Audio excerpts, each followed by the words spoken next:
Mag-diet ka kasi kain ka ng chocolate kaya tumataba eh.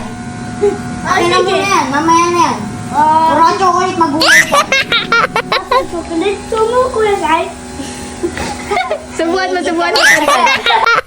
Hello mga mamis, medyo magaling-galing na nga talaga si Kyle, kaya naman ito nag-go home exercise na nga talaga siya dito sa bahay. Paano ba naman kasi ang tagal-tagal na nga talaga ni Kyle hindi nakakapag-training? Tapos hindi pa niya nagagawa talaga yung exercise na ginagawa niya dito sa bahay. Nakakatuwa nga lang, paano ba naman kasi ang katulong nga ni Kyle na mag-feature dito ay si Stanley. Tuwang-tuwa nga talaga ako sa kanilang dalawa. Paano ba naman kasi paglabas ko nga talaga ng kwarto, silang ang dalawa talaga kaagad yung nakita ko dito. Minsan nagkakagalit pa nga yan dahil mali nga daw yung pag-feature ni Stanley It. Diyos ko po. Gutom nga yang si Stanley It kakapanood at kaka-feature sa Kuya Kyle niya, kaya naman kumuha nga talaga yan ng chocolate niya. Habang tinitignan naman talaga siya dito ni Kyle. Tawang-tawa nga ako, paano ba naman kasi biglang ang sinabi ni Kyle dito na feature na nga daw siya at mag-diet siya, wag muna daw siyang kumain. Kaya nga daw siya tumataba dahil puro chocolates nga talaga yung kinakain Stanley at puro matatamis. Diyos ko po. Tapos sabi pa ni Kyle dito, magugulay nga daw siya. Kaya naman tumayo nga kaagad si Stanley It at kukuha nga daw siya ng gulay para kainin. Diyos ko po. Tapos tinawag nga talaga siya dito ni Kyle. Ano daw ba naman kasi hindi nga healthy pag puro chocolates?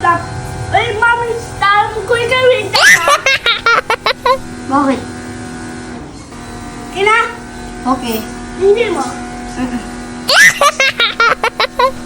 Yes, ang tagal si Boy kay ito times na.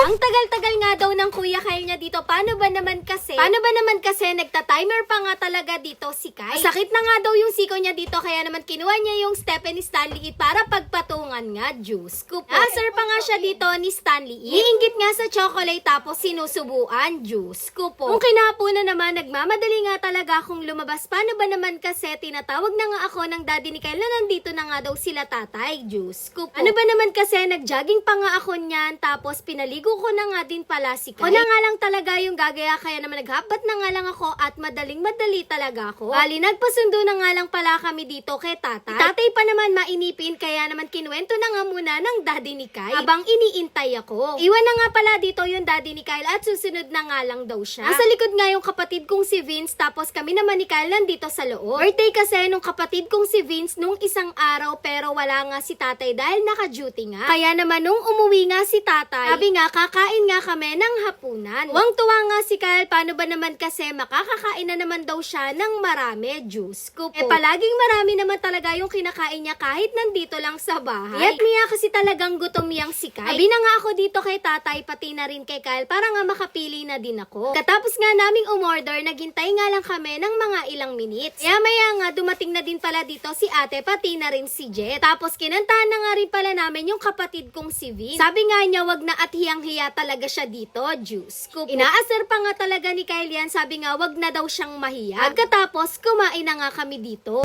Sana araw-araw may birthday. Mabigat tingin nila mga Tawang-tawa nga talaga kami dito kay Kyle.